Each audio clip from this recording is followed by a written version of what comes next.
Hi guys, welcome to Anushala by Anushri. From today onwards, we are going to start with Class 8th Geography, Chapter number 1, Resources. इस chapter में हम पढ़ने वाले कि resource होता क्या है, कब हम किसी भी सब्सटेंस को, किसी भी चीज़ को रिसोर्स कह सकते हैं, रिसोर्सेज कितने टाइप के होते हैं, हमें रिसोर्सेज क्यों कंजर्व करना ज़रूरी है, अगर हम रिसोर्स कंजर्व नहीं करेंगे तो क्या होगा, साथ में डेवलपमेंट जो हो रहा है वो किस तरीके से होना चाहिए ताकि रिसोर्सेज को आगे के लिए भी हम बचा कर रख सकें. राइट, छोटा सा चैप्टर है, कोशिश करेंगे एक ही लेक्चर में इसको हम ख़त्म कर दें. चलो, so let us start with resources. First of all let us understand कि रिसोर्स होता क्या है. Anything that can be use to satisfy a need. कोई भी ऐसी चीज़ जिसको आप एक नीड को सेटिस्फाई करने के लिए यूज़ कर सकते हैं उसको हम कहते हैं रिसोर्स. ठीक है, जैसे अगर आपको भूख लगी है और आपने सब्ज़ी रोटी खा ली तो वो जो सब्ज़ी रोटी है, जो फूड है, वो आपके लिए एक रिसोर्स है क्योंकि उसने आपकी एक नीड, कौन सी नीड, हंगर, उसको सेटिस्फाई किया. ठीक है, अगर आपको एक चोट लग जाए और आपके चोट के ऊपर कोई बैंडेड लगा दे, ठीक है, तो नीड क्या थी कि इस इन्फेक्शन, मतलब इस चोट को बाकी फर्दर इन्फेक्शन से बचाकर रखना है, तो उस बैंडेड ने एक रिसोर्स का काम किया. ठीक है, कोई भी चीज़ जो हमारी किसी नीड को सेटिस्फाई कर रही है हम उसको कह देंगे रिसोर्स. लेकिन ये छोटी सी डेफिनेशन के आगे दो छोटे छोटे वर्ड्स और लगते हैं जिनका मतलब हम अभी समझते हैं. किसी भी चीज़ को रिसोर्स बनने के लिए ज़रूरी है यूटिलिटी होना. ठीक है, अब यूटिलिटी का मतलब क्या होता है, सिंपल शब्दों में देखें तो यूजेबिलिटी. कोई भी चीज़ अगर आप यूज़ कर सकते हैं, अगर किसी सब्सटेंस में यूज़ होने की एबिलिटी है, तब हम कहेंगे कि इस सब्सटेंस की कुछ ना कुछ यूटिलिटी होती है. फॉर एग्जाम्पल, अगर मैं आपको बोलूँ कि एक चौक बनती है चूने से, लाइमस्टोन. अगर मैं आपको बोलूँ कि एक इतना बड़ा पत्थर उठा के मैं आपको दे दूँ चूने का और बोलूँ कि इससे ब्लैक बोर्ड पे लिखो. ठीक है, एक टीचर जो है वो बोर्ड पर पूरे दिन भर चौक का यूज़ नहीं करके किसका यूज़ करेगा, लाइमस्टोन का, एक बड़े पत्थर का. तो क्या वो कंफर्टेबल रहेगा यूज़ करने के लिए, या क्या उसको उतना ज़्यादा, उतना इफेक्टिव तरीके से यूज़ किया जा सकता है, मुश्किल है. ठीक है, लेकिन हमने उसी पत्थर को थोड़ा सा मॉडिफाई किया, हमने उसी पत्थर से उसकी यूटिलिटी निकालने की कोशिश की, है ना, उसको पाउडर किया, फिर उसको एक डेफिनेट शेप में लाकर हमने चौक बना दी. अब इस चौक से लिखना ईजी है, लाइट वेटेड होती है, आसानी से पकड़ के लिख सकते हैं, प्लस विड्थ के कारण क्या करता है, इतना फॉन्ट देता है कि लास्ट बेंच तक चीज़ें अवेलेबल, चीज़ें विजिबल होती है. ठीक है, तो किसी भी सब्सटेंस की यूटिलिटी ह्यूमन को बनानी पड़ती है. अगर हम उसकी यूटिलिटी ढूंढ लेते हैं तो हम उसको रिसोर्स बना सकते हैं. Right, sorry. यूटिलिटी और यूजेबिलिटी मेक्स एन ऑब्जेक्ट और सब्सटेंस रिसोर्स. कोई भी चीज़ जो आज आपके नेचर में है, अगर आप उसकी यूटिलिटी ढूंढ लेते हैं तो फिर आप उसको रिसोर्स बना सकते हैं. लेकिन जब तक आपको उसकी यूटिलिटी नहीं पता है तब तक मुश्किल है कि आप उसको एक सही तरीके से यूज़ कर पाएँ या वो आपकी किसी नीड को सेटिस्फाई कर पाए. इट्स यूज़ या फिर utility gives it a value. अब जिस चीज़ की यूज़ कर सकते हैं, जिस चीज़ का इस्तेमाल कर सकते हैं, उसकी ही तो वैल्यू रहेगी. जिस चीज़ का कोई यूज़ ही नहीं है उसकी वैल्यू नहीं होती, है ना. फॉर एग्जाम्पल, आपकी एक कॉपी जिसके सारे पेजेस खाली है, एक नई कॉपी आप लेकर आते हैं, उस कॉपी की यूटिलिटी है ऑब्वियसली, क्योंकि आप उसको क्या कर सकते हैं, यूज़ कर सकते हैं. उसमें नोट्स बनाने के लिए, लिखने के लिए, पढ़ने के लिए आप उसको यूज़ कर सकते हैं, तो उसकी एक वैल्यू रहेगी. लेकिन वही कॉपी जब at the end of the year भर जाती है तब आप उसको रद्दी में भेज देते हैं और उसकी वैल्यू नहीं मिलती. ठीक है, मतलब कि अगर यूजेबिलिटी है तो वैल्यू होगी, और यूजेबिलिटी नहीं है, यूटिलिटी नहीं है, तो फिर वैल्यू नहीं होगी. गेटिंग? तो रिसोर्स कैसे बन रहा है, यूटिलिटी होने से. कोई भी चीज़ जो हमारी नीड को सेटिस्फाई कर रही है, मतलब उसका कुछ ना कुछ यूज़ हो रहा है. अब हमारी नीड को सेटिस्फाई कर रही है मतलब हम उसको यूज़ तो कर रहे हैं ना. It means it is having usability और it is having utility. And if there is the utility of any substance then it provides it a value. और ऐसे ही हम बोलते हैं कि रिसोर्सेज की वैल्यू होती है. गेटिंग? तो हमने यहाँ पर समझा यूटिलिटी को और वैल्यू को. वैल्यू को अगर आप आसान शब्दों में समझना चाहें तो वर्थ, यानी कि किसी भी चीज़ की कीमत. Some resources have an economic value but some don't. अब ये इकोनॉमिक वैल्यू क्या होती है, इसको सीधा सीधा हम रिलेट कर सकते हैं मॉनेटरी वैल्यू से. मॉनेटरी वैल्यू, ठीक है, मतलब कुछ रिसोर्सेज आपके आसपास ऐसे होंगे. अब रिसोर्स है मतलब नीड को सेटिस्फाई कर रहा है, लेकिन ज़रूरी नहीं है कि हर रिसोर्स की इकोनॉमिक वैल्यू हो, मॉनेटरी वैल्यू हो. ठीक है, कारण क्या है, क्योंकि हम यहाँ पर बात करते हैं ह्यूमन की, ह्यूमन एक ऐसा ऑर्गेनिज्म है जिसकी सिर्फ मॉनिटरी या लॉजिकल नीड्स नहीं है। ह्यूमन एक इमोशनल बीइंग है, उसके इमोशंस भी हैं, ह्यूमन के पास फीलिंग्स भी हैं, अंडरस्टैंडिंग भी है। तो इसका मतलब क्या है कि हमारी बहुत सारी ऐसी नीड्स होती हैं जिनकी कोई मॉनिटरी वैल्यू नहीं है। कोई ऐसी चीज़ उसको, जैसे कि मान लो अगर आपको अच्छा नहीं लग रहा और आपने किसी दोस्त से बात कर लेते हैं, ठीक है, उससे बात करने से, उसके इंटरेक्शन से आपको अच्छा लगने लग जाता है, तो क्या उस दोस्त की कोई मॉनिटरी वैल्यू है? नहीं, लेकिन he is acting as a resource. ठीक है, अगर आप अच्छा फील नहीं करते और आप फ्लोइंग वाटर के पास जाके बैठ जाते हैं, तो ये फ्लोइंग वाटर क्या कर रहा है? अगर आपको अच्छा फील करा पा रहा है तो इसका मतलब क्या है? वो भी एक तरीके से रिसोर्स की तरह एक्ट कर रहा है, लेकिन उसकी भी मॉनिटरी वैल्यू नहीं है।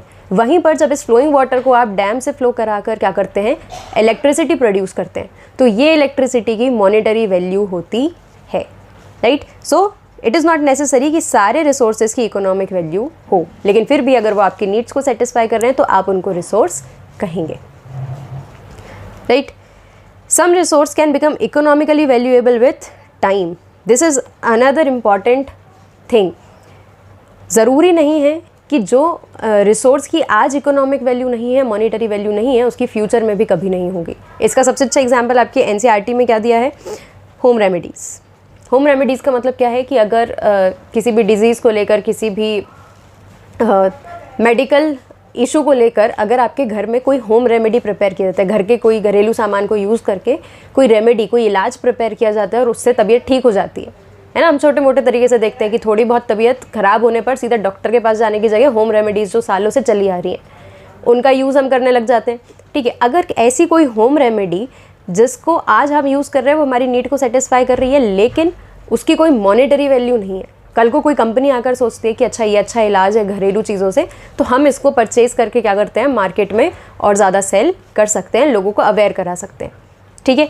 अब अगर आपकी फैमिली से अगर कोई उस आइडिया को लेना चाहता है, उस आइडिया को बाहर यूज़ करना चाहता है, तो आप उससे क्या बोलोगे कि ये हमारी फैमिली की होम रेमेडी है, ठीक है। अब अगर हमारे इस आइडिया को, हमारी इस रेमेडी को आप अपने नाम से बेचोगे तो हमारा नुकसान है, ठीक है। तो हम उसका करा लेंगे पेटेंट। हम उसका क्या कराएंगे? पेटेंट। पेटेंट का मतलब क्या होता है कि हम एक एक्सक्लूसिव राइट मांगते हैं अपनी चीज़ों पर, ठीक है।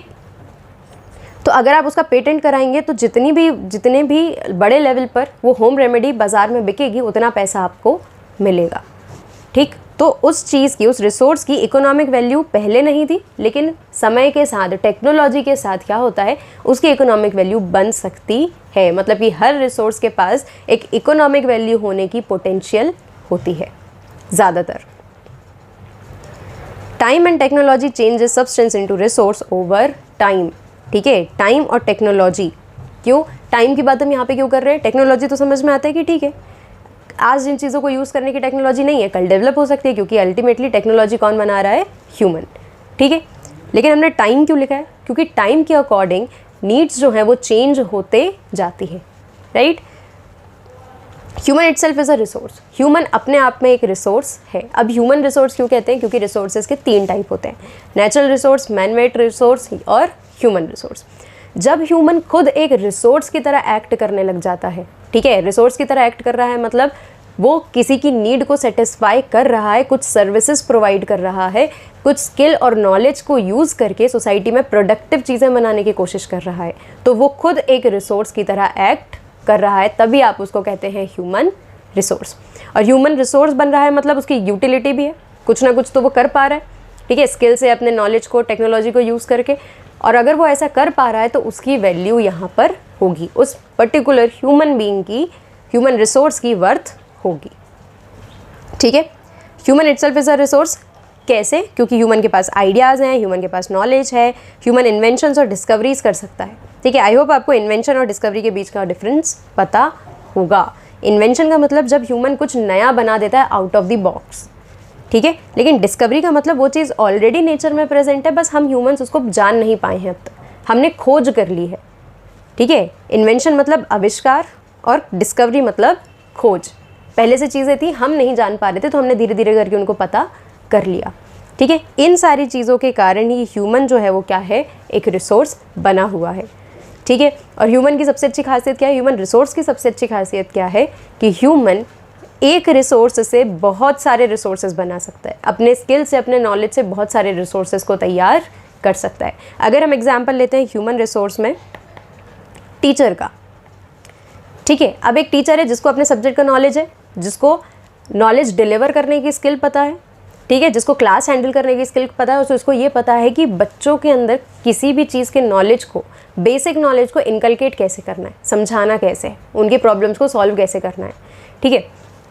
तो वो ह्यूमन रिसोर्स, टीचर जब ह्यूमन रिसोर्स की तरह काम कर रहा है तो वो बहुत सारे दूसरे ह्यूमन रिसोर्सेज को तैयार कर रहा है, ठीक है। बहुत सारे बच्चों के अंदर कॉन्फिडेंस को इनकलकेट कर रहा है, बहुत सारे बच्चों के बीच में वैल्यूज़ को, एथिक्स को इनकलकेट कर पा रहा है, ठीक है, सब्जेक्टिव नॉलेज को इनकलकेट कर पा रहा है। तो मतलब क्या है कि एक ह्यूमन रिसोर्स बहुत सारे ह्यूमन रिसोर्स भी प्रिपेयर कर सकता है और बहुत सारे दूसरे रिसोर्सेज भी बनाकर सोसाइटी में प्रोवाइड करा सकता है, ठीक है। तो ह्यूमन रिसोर्स की इम्पोर्टेंस जो है वो बहुत ही ज़्यादा है। अब चलते हैं नेक्स्ट टॉपिक पे, टाइप्स ऑफ रिसोर्सेज। अभी हम डिस्कस कर चुके हैं natural, human made, human resource. Natural resource जो नेचर में ऑलरेडी प्रेजेंट है ना, ये हमने बचपन से पढ़ा हुआ है। 2 टाइप्स के होते हैं, रिन्यूएबल और non renewable. Human made resource मतलब ऐसे रिसोर्सेज जिनको ह्यूमन ने बनाया है, और ह्यूमन रिसोर्स इटसेल्फ जो हमने अभी देखा। नेचुरल रिसोर्स देखते हैं, drawn from nature, can be used without much modification. Nature से जो रिसोर्सेज हमको मिल रहे हैं, हम उनको बिना ज़्यादा मॉडिफाई किए एज इट इज़ कई बार यूज़ कर सकते हैं, और कभी कभी हमको उनको टेक्नोलॉजी की मदद से थोड़ा सा नॉलेज लगाकर क्या करना पड़ता है, मॉडिफाई करके यूज़ करना पड़ता है। जैसे कि अगर हम बात करते हैं सनलाइट की, हम सनलाइट को यूज़ कर रहे हैं एज इट इज़, ठीक है, क्योंकि वो एक नेचुरल रिसोर्स है, तो हम उसको ज़्यादा मॉडिफाई नहीं कर रहे। लेकिन अगर हम उसी सनलाइट को सोलर एनर्जी बनाने में यूज़ कर रहे हैं, ठीक है, सनलाइट को एज इट इज़ यूज़ किया, लेकिन हमने उससे और ज़्यादा रिसोर्सेज बना लिए, ठीक। तो कभी कभी मॉडिफिकेशंस के बगैर भी यूज़ कर सकते हैं और थोड़े बहुत मॉडिफिकेशंस के साथ भी। गिफ्ट्स ऑफ नेचर होते हैं हमारे natural resource, sometimes help of technology makes them better to use, right. कैसे? सोलर एनर्जी, सनलाइट पहले भी थी, अब उसी हीट से हम एनर्जी बना ले रहे हैं जिसमें किसी भी प्रकार का पोल्यूशन नहीं हो रहा है, राइट। या कोल या पेट्रोलियम जैसी कोई भी चीज़ हमें यूज़ नहीं करनी पड़ रही है, तो वो हमारे लिए क्या है, थोड़ा सा एक मॉडिफाई करके हम चीज़ों को बेटर बना ले रहे हैं, रिसोर्सेज को बेटर तरीके से यूज़ कर पा रहे हैं टेक्नोलॉजी की मदद से। अब देखते हैं रीन्यूएबल रिसोर्स क्या होते हैं। रीन्यूएबल देखो नाम में ही है, री यानी दोबारा, न्यू यानी नया, और एबल यानी कि जिसमें पोटेंशियल है, ठीक है। अब इसको जोड़ के पढ़ने की कोशिश करो। कोई भी ऐसा सब्सटेंस जिसको दोबारा नया करने की एबिलिटी होती है ना, जो दोबारा से क्या हो सकता है, नया हो सकता है, रिप्लेनिश हो सकता है, दोबारा से आपके एनवायरनमेंट में अकर हो सकता है, उसको कहते हैं renewable resources. Some are unlimited, इनमें से रीन्यूएबल रिसोर्सेज में से कुछ कैसे हैं, अनलिमिटेड, यानी कि लिमिटेशन नहीं है इनकी हमारे एनवायरनमेंट में, and not affected by human activities.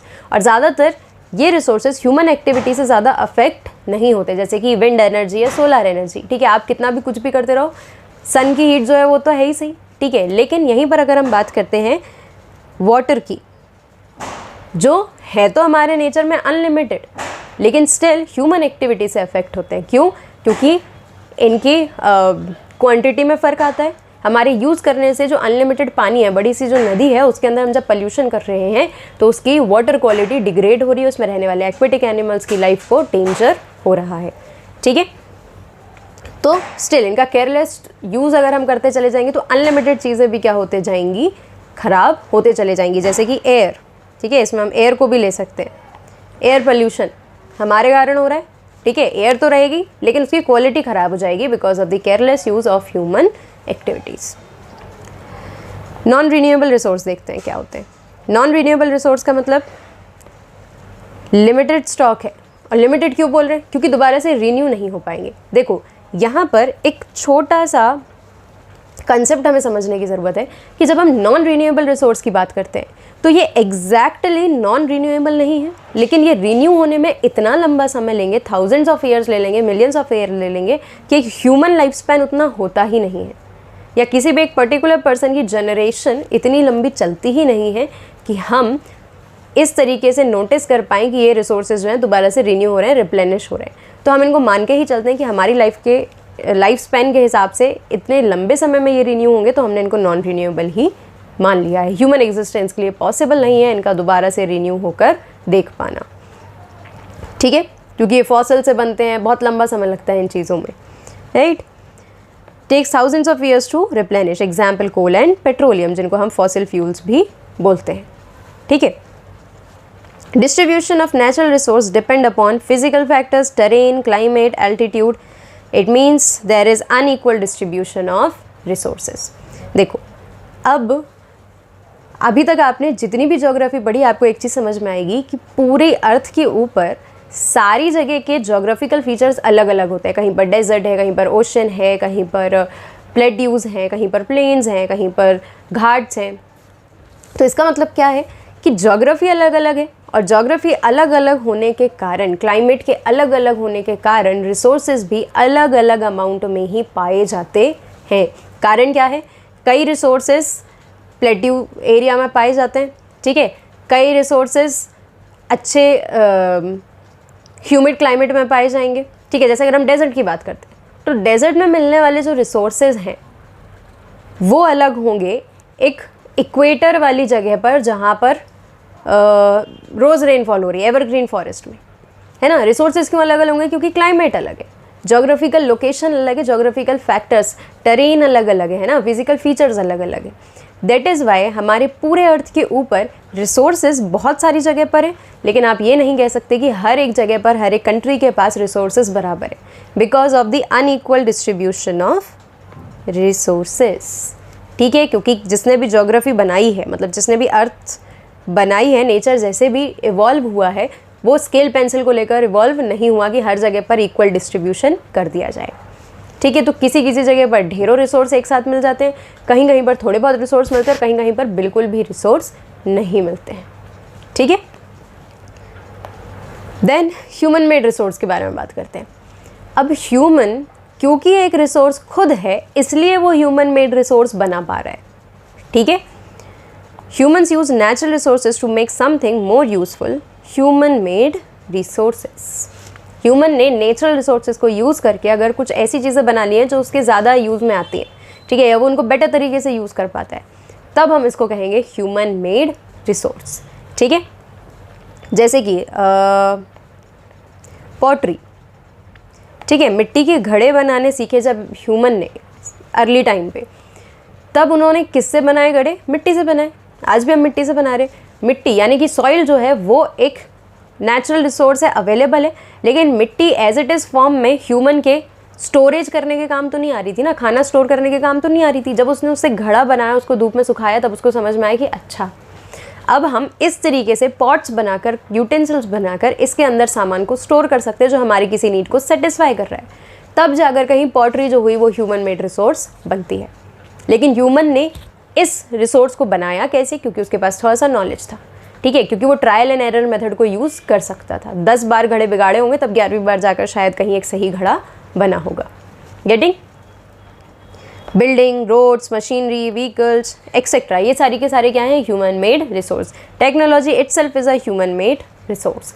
अब ह्यूमन इसी टेक्नोलॉजी को यूज़ करके और सारे ह्यूमन मेड रिसोर्सेज बनाते रहते हैं, ठीक है। ह्यूमन रिसोर्स की बात करें, people can make best use of nature to create more resources. लेकिन कैसे? जब इनके खुद के पास नॉलेज होता है, स्किल होता है, और जब वो टेक्नोलॉजी का सही यूज़ करना जानते हैं। बात समझ में आई? अगर आप थोड़ा सा सोचें तो आपको समझ में आएगा, अगर ह्यूमन खुद एक रिसोर्स नहीं होता तो वो नेचुरल रिसोर्सेज का भी यूज़ नहीं कर पाता, क्योंकि हमें पता होता कि हाँ मिट्टी है, अवेलेबल है, हम दिमाग ही नहीं लगाते, ठीक है। हम कभी उतना सोच ही नहीं पाते, ब्रेनस्टॉर्मिंग इतनी कर ही नहीं पाते कि हम समझ पाएँ कि अच्छा इस मिट्टी को यूज़ करके कुछ बर्तन बनाए जा सकते हैं जिसमें कुछ स्टोर किया जाता है, राइट। तो ह्यूमन रिसोर्स अगर नहीं होगा तो फिर नेचुरल रिसोर्सेज का सही यूज़ नहीं हो सकता और ह्यूमन मेड रिसोर्सेज नहीं बन सकते। फाइन, तो ह्यूमन हमेशा से क्या है? एक रिसोर्स है। अब ये हमारे ऊपर डिपेंड करता है कि हम रिसोर्स बनना भी चाहते हैं आगे या नहीं, ठीक है। ये हमारी खुद की पर्सनल चॉइस होती है। ह्यूमन रिसोर्स को क्या बोला जाता है? Special resource. एजुकेशन और हेल्थ मदद करती हैं एक वैल्यूएबल रिसोर्स बनने में और बनाने में, ठीक है। क्यों? क्योंकि एक एजुकेटेड पर्सन जिसको अच्छे बुरे की समझ है, जिसको सब्जेक्टिव नॉलेज भी पर्याप्त है, जिसको एक एज वाइज जितना नॉलेज होना चाहिए उतना भी है, ठीक है, जिसने ज़्यादा दुनिया देख रखी है, वो ज़्यादा अच्छे रिसोर्सेज को यूज़ कर सकता है, ज़्यादा अच्छे रिसोर्सेज को बना सकता है लोगों के लिए, सोसाइटी के लिए, ठीक है। वहीं पर हेल्थ भी इक्वली इम्पॉर्टेंट है। नो मैटर किसी एक पर्सन को कितना भी अच्छा काम आता, वो कितने भी अच्छे से काम करना चाहे, लेकिन अगर उसकी हेल्थ उसका साथ नहीं देगी, है ना, अगर उसके पास प्रॉपर हेल्थ केयर फैसिलिटीज़ नहीं होंगी, देन अगेन इफ़ेक्टिव काम नहीं हो पाएगा, ठीक है। अब ये ह्यूमन रिसोर्स डेवलपमेंट क्या होता है?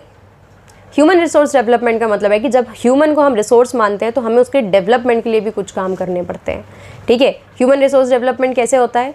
लोगों को सही चीज़ें सिखाकर ह्यूमन के अंदर स्किल्स को, ह्यूमन के अंदर क्वालिटीज़ को इनकलकेट करने से ह्यूमन रिसोर्स डेवलपमेंट होता है, ठीक है। अगर आज आपको ऐसे समझ में आए कि आपको पैसे कमाने की ज़रूरत है, आपको कोई काम नहीं आता, व्हाट विल यू डू? काम नहीं आता है तो काम सीखेंगे, या तो जिस काम में इंटरेस्ट है उसको सीख लो, कहीं इंटरेस्ट नहीं है तो कोई एक ऐसा काम पकड़ो जो आपको लगता है कि हाँ आप थोड़ा बहुत कर सकते हो, उसको सीख कर आप पैसे कमाने लायक बन सकते हो, ठीक है। मतलब कि क्या है, स्किल्स जो हैं, ह्यूमन को रिसोर्स बनाने वाली जो चीज़ें हैं वो पहले से नहीं आती, वो एक्वायर करनी पड़ती हैं, राइट। अगर आपको ऐसा लगता है कि आप अभी सिर्फ एक ह्यूमन हैं, आप ह्यूमन रिसोर्स बनना चाहते हैं, तो what you have to do, you have to acquire skills, ठीक है। कौन सी स्किल्स? बेसिक लाइफ स्किल्स भी आपको आनी चाहिए, और दूसरा जिस काम को आप करके पैसा अर्न करना चाहते हो वो स्किल भी आपको आनी चाहिए, ठीक है। और पहले से नहीं आती है, स्किल सीखनी पड़ती है। मतलब ह्यूमन को रिसोर्स बनाया जाता है, ठीक है, either by the human itself और दूसरे ह्यूमंस की मदद से, ठीक है। Improving the quality of people skill to make them able to create more resources, ठीक है। ह्यूमन को इतना केपेबल बनाना, उसके अंदर इतनी पोटेंशियल क्रिएट करना कि वो और रिसोर्सेज बना सके, खुद रिसोर्स बन सके और पूरी सोसाइटी में एक इफ़ेक्टिव तरीके से काम कर सके, ठीक है। रिसोर्स अपने लिए भी और दूसरों के लिए भी बन सके। अब देखो अगेन नेचुरल रिसोर्सेज पे आ जाते हैं। कंजर्विंग रिसोर्सेज की बात यहाँ पर हो रही है। कंजर्विंग रिसोर्सेज का मतलब क्या है कि रिसोर्स को केयरफुली यूज़ करना और उनको रिप्लेनिश होने का, रीन्यू होने का बराबर समय देना, ठीक है। कारण क्या है? कारण ये है कि आपके अर्थ पे जितने भी रिसोर्सेज हैं, लिमिटेड हो या अनलिमिटेड हो, ह्यूमन एक्टिविटीज़ से कहीं ना कहीं वो अफेक्ट होते हैं, ठीक है। और बहुत सारे रीज़न है, क्योंकि ह्यूमन पॉपुलेशन बढ़ रही है, ह्यूमन यूसेज बढ़ रहा है, ठीक है। साथ में क्योंकि हम इतने ज़्यादा फास्ट टाइम में हैं कि हमको पेशेंस कम है, ठीक है। तो हमें हर चीज़ जल्दी चाहिए होती है, जल्दी चाहिए होती है, तो हम नेचर के बारे में नहीं सोचते और हम चीज़ों को यूटिलाइज़ करना चालू कर देते हैं, ठीक है। तो ज़रूरी क्या है कि इस समय पर हम रिसोर्सेज को कंजर्व करना सीख लें, है ना, और इसको अपनी रिस्पॉन्सिबिलिटी समझ के रिसोर्सेज को कंजर्व करें, राइट। इसी का एक तरीका है सस्टेनेबल डेवलपमेंट। सस्टेनेबल डेवलपमेंट का कंसेप्ट क्या होता है? Balancing the need to use resources and conserve them for future. एक बैलेंस बनाने की बात हो रही है, किसके बीच में? आज की नीड के बारे में, कि रिसोर्सेज इस तरीके से यूज़ किए जाएं कि आज तो नीड सेटिस्फाई हो, क्योंकि हम फ्यूचरिस्टिक सोचते हैं तो हम अपना डेवलपमेंट भी कर सकें, बट आने वाली जनरेशन्स के लिए हम अपने रिसोर्सेज को बचा कर भी रखें, कि जो नदी पहाड़, ठीक है, जो फ्रेश एयर हम ले पा रहे हैं वो आने वाली जनरेशन्स के पास भी होने चाहिए। अगर हम ये नहीं सोचेंगे और हम डेवलपमेंट करने में इतने ज़्यादा बिजी हो जाएंगे कि ना अपने नेचर का ध्यान रखेंगे, ना हम उसको कंजर्व करेंगे, तो हमारे रिसोर्सेज भी ख़त्म होंगे और ये पूरी अर्थ जो है ये एक मुश्किल जगह हो जाएगी फ्यूचर जनरेशन्स के लिए, ठीक है। तो सस्टेनेबल डेवलपमेंट कैसे होता है? सस्टेनेबल डेवलपमेंट होता है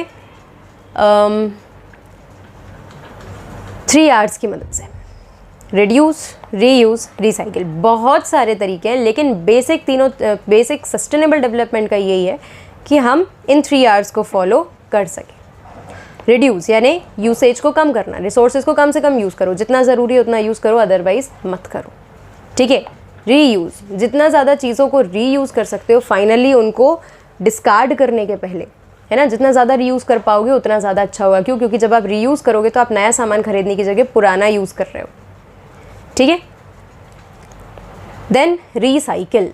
रिसाइकिल का मतलब क्या होता है कि दोबारा से जो प्रोडक्ट हम रीयूज़ कर चुके हैं, जो हमारे लिए अब यूज़फुल नहीं है, हम उसको दोबारा से एक ऐसी साइकिल में भेजना चाह रहे हैं जहाँ पर वो फिर से डिस्कार्ड होके नया रिसोर्स बनेगा और दोबारा से यूज़ होगा। इस तरीके से ये साइकिल चलती जाएगी, राइट। लेकिन what we have to understand कि जितनी भी चीज़ें हम यूज़ कर रहे हैं वो आज नहीं तो कल, 1 साल बाद, 10 साल बाद, 12 साल बाद, 15 साल बाद कचरे में जाएंगी। ठीक है, मतलब ट्रैश जो है वो तो बनेगा, राइट। अब ये हमारे ऊपर डिपेंड करता है कि हम कितना ट्रैश कम कर सकते हैं, हम अपने ट्रैश को किस तरीके से रीयूज़ कर सकते हैं और कैसे हम इसको रिसाइकिल कर सकते हैं। फाइन, ये हैं हमारे 3 Rs और ये बहुत ज़रूरी है कि हम छोटे लेवल से इनमें काम करना चालू कर दें, right. As a social studies teacher मुझे ये चीज़ समझ में आती है कि हम लोग बहुत छोटे लेवल से 3rd 4th स्टैंडर्ड से हम बच्चों को सिखाना चालू कर देते हैं कि लाइट बचाना है, पानी बचाना है, ट्रीज़ लगाना है, लेकिन teachers as well as students as well as parents, है ना, एज अ सोसाइटी अगर हम पूरे की बात करते हैं तो हम में से कितने लोग ये काम कर पा रहे हैं, या हम में से कितने लोग इसको अपनी रिस्पॉन्सिबिलिटी समझ के ये काम कर रहे हैं, राइट। इसके लिए एक प्लेलिस्ट बन रही है बेसिक्स नाम से, जहाँ पर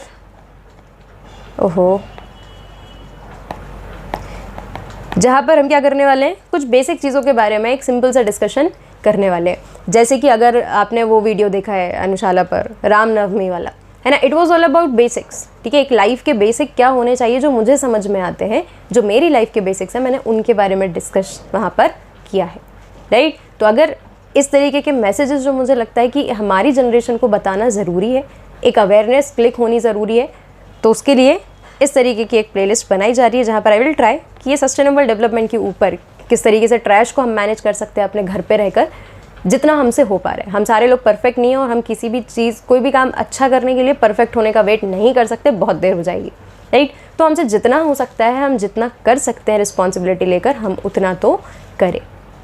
फाइन, वहाँ पर मैं कोशिश करूँगी कि ये 3 Rs के बारे में एक प्रॉपर सा इलस्ट्रेशन वहाँ पर हो सके। Getting? Then future of the earth and its people linked with our ability to maintain and preserve. Maintain as well as preserve. Maintain भी करना है, जो चीज़ें आज हैं उनको बचा के रखना है, preserve करना है. The life support system that nature provides. मतलब resources की ही हम यहाँ पर बात कर रहे हैं जो हमारे नेचर ने हमको प्रोवाइड किए हैं, right. So I hope this much is clear. Resources क्या है, यूटिलिटी क्या है, यूटिलिटी से वैल्यू मिलती है। रिसोर्सेज 3 टाइप के होते हैं, तीनों टाइप के रिसोर्सेज ह्यूमन एक्टिविटी से अफेक्ट होते हैं, ठीक है। तीनों इंपॉर्टेंट है, लेकिन ह्यूमन रिसोर्स एक स्पेशल रिसोर्स है, क्योंकि अगर वो नहीं होगा, ह्यूमन रिसोर्स की तरह एक्ट नहीं करेगा, ह्यूमन के पास स्किल्स नहीं होंगे, नॉलेज नहीं होगा, टेक्नोलॉजी यूज़ करते नहीं बनेगी, तो ह्यूमन नेचुरल रिसोर्सेज को भी सही तरीके से यूज़ नहीं कर सकता और ह्यूमन मेड रिसोर्सेज भी ढंग से नहीं बना पाएगा, right. So what is the gist of this chapter?